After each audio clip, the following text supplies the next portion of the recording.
Shalom saudara-saudara yang terkasih, kembali kita bertemu di dalam santapan rohani pada hari ini 11 hari bulan Januari 2023. Renungan kita pada hari ini diambil dari Injil Markus bab 1 ayat 29 sampai 39. Mari kita sama-sama mendengarkannya. Yesus dan murid-Nya termasuk Yakobus dan Yohanes keluar dari seumah itu lalu ke tempat kediaman Simon dan Andreas. Ibu mertua Simon sedang demam terbaring di tempat tidur. Setibanya Yesus di situ, dia diberitahu tentang hal itu. Yesus menghampiri ibu mertua Simon, memegang tangannya dan menolongnya bangun. Demam wanita itu hilang, lalu dia melayani mereka.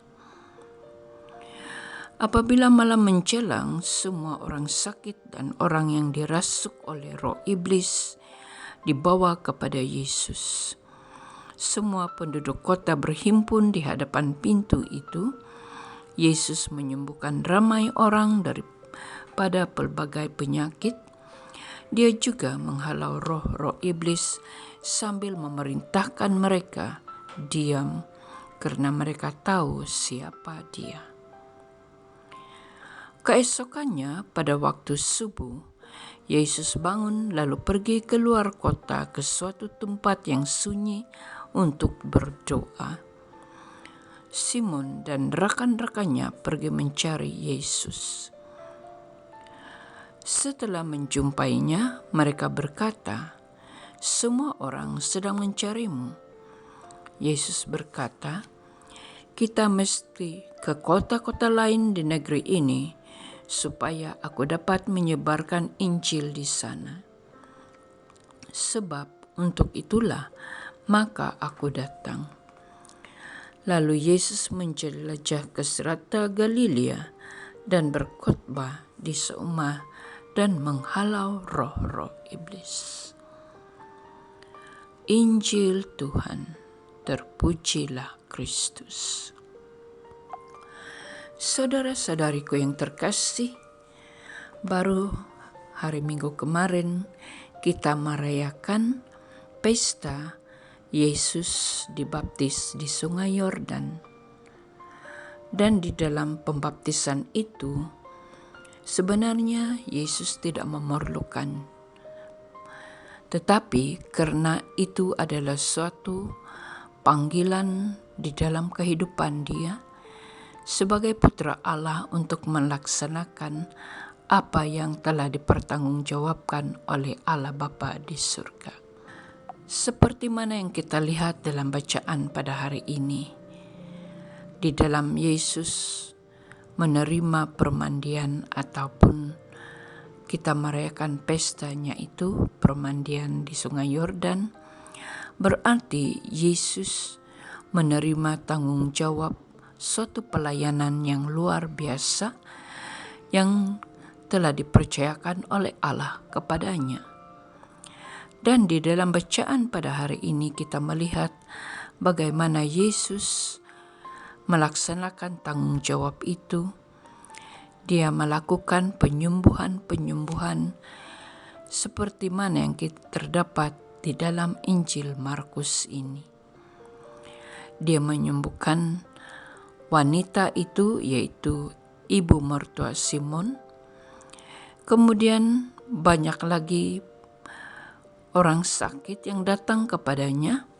Bahkan orang yang dirasuk roh iblis pun dibawa kepada Yesus. Maka dengan tergeraknya belas kasihan oleh Tuhan, dia melakukan semuanya itu bukan untuk dirinya sendiri, tetapi karena dia tahu bahwa inilah satu perintah yang dia terima dari Allah, yaitu bahwa dia adalah sang penyelamat. Dan kita melihat bagaimana Yesus melakukan kehendak Bapa itu, di dalam pelayanannya. Tidak hanya itu, tetapi Yesus pergi ke luar kota. Dia mengajak para rasul itu pergi ke luar kota ke suatu tempat, pertama-tama untuk berdoa. Kemudian setelah mereka melaksanakan hidup harian ataupun hidup doa mereka itu, maka ia pergi untuk memenuhi tanggung jawabnya lagi. Dan tanggung jawab yang bagaimana? Yesus berkata seperti di dalam ayat 38, kita mesti ke kota-kota lain di negeri ini supaya aku dapat menyebarkan Injil di sana. Sebab untuk itulah maka aku datang. Maka demikianlah dia memenuhi syarat permandiannya itu, bahwa Allah Bapa memanggilnya untuk melakukan suatu tugas karya penyelamatan yang telah dipercayakan oleh Bapa di dalam hidupnya.